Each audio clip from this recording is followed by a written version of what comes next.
नमस्कार प्रेक्षकांनो, मी अक्षता. तुम्ही पाहताय राष्ट्र सह्याद्री न्यूज. राष्ट्र सह्याद्री न्यूज मध्ये आपलं स्वागत. वळूयात बातमीकडे. खेड तालुक्याचे अवर्षण प्रवण क्षेत्र असलेल्या वावगाव, जवळके, बुद्रुक, वरुडे, गोसासी, पूर, वाकळवाडी, गाडकवाडी, चिजबाई गाव या गावातील 35 शेतकऱ्यांना घेऊन भाजपचे पुणे ग्रामीण उत्तरचे जिल्हा अध्यक्ष शरदभाऊ बुट्टे पाटील यांच्या मार्गदर्शनाखाली व नेतृत्वात जालना जिल्ह्यातील कडवंची या गावी शेतकरी सहलीचे आयोजन करण्यात आले होते. तसेच जालना जिल्ह्यातील कडवंची या पाणलोट क्षेत्र विकास कार्यक्रमात यशस्वी काम केलेल्या गावाला मंगळवारी भेट दिली. 1997-98 मध्ये इंडो जर्मन अर्थसहाय्याने राबवण्यात आलेल्या पाणलोट क्षेत्र विकास कार्यक्रमात या गावाने अत्यंत कमी प्रमाणात पडणाऱ्या पावसाचा प्रत्येक थेंब विविध उपाययोजनांच्या माध्यमातून अडवला आहे. त्यातून डोंगरमाथा ते पायथा यानुसार वनविभाग 19 बंधारे आणि 600 शेततळी या माध्यमातून पाण्याची साठवणूक करून 1600 एकर क्षेत्रामध्ये द्राक्ष बागा करून गावचे वार्षिक उत्पन्न 75 लाखावरून तब्बल 71 कोटीपर्यंत नेले.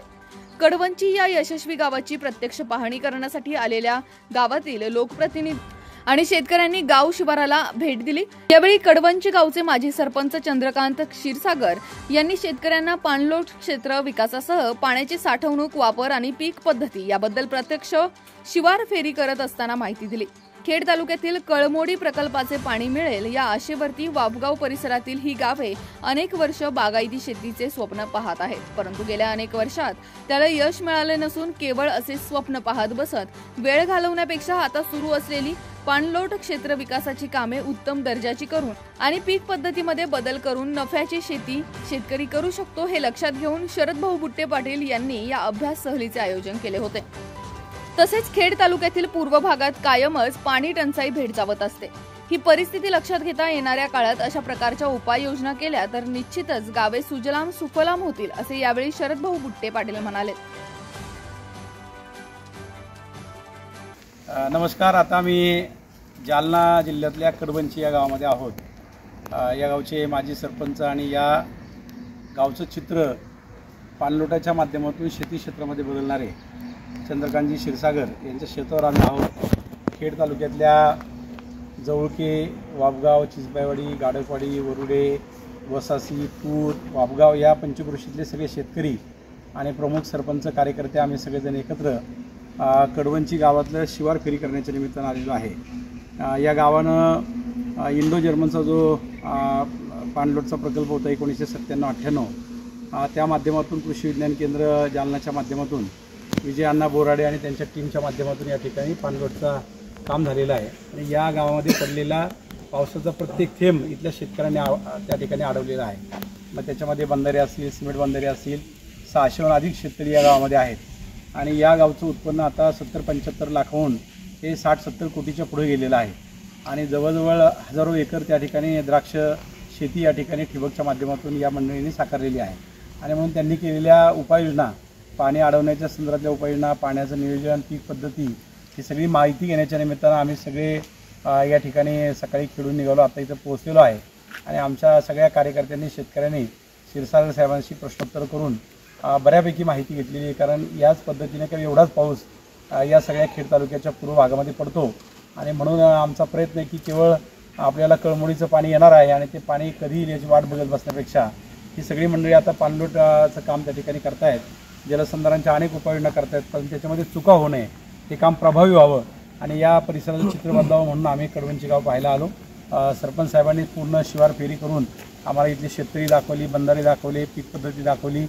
आणि त्याने त्याच्यामध्ये जी काही वैशिष्ट्य वापरलेली आहेत, आज या गावामध्ये गावात कुणी राहत नाही, सगळे शेतावरती राहतात, शिवारात राहतात, सगळे लोक कष्ट करतात आणि अतिशय उत्तम नियोजन शेतीचं केलेलं आहे. इथली द्राक्ष ही अतिशय गोड आहेत आणि ती व्यापारी घ्यायला इथे येतात.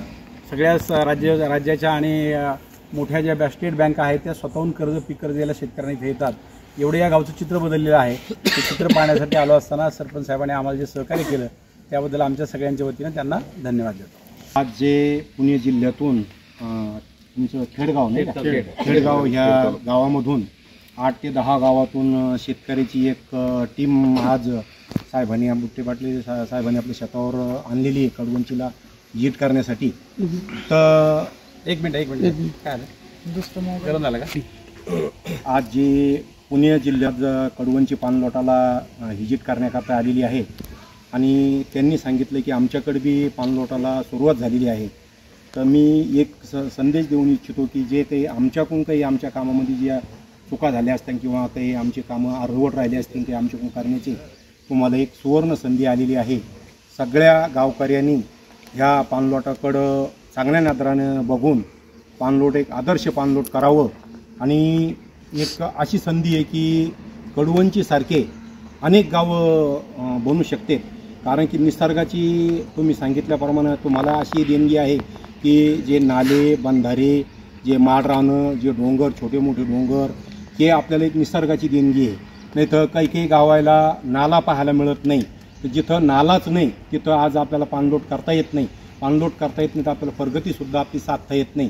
पण आपण एक नशीबवान आहे की आपल्याला जे छोटे मोठे नाले निसर्गाने दिलेले आणि त्या नाल्याच्या निसर्गाच्या कुशीत आपल्याला आपले गाव आहे. तर एक खूप मोठी संधी आहे आणि त्या सुवर्ण संधीचं सोनं करावं.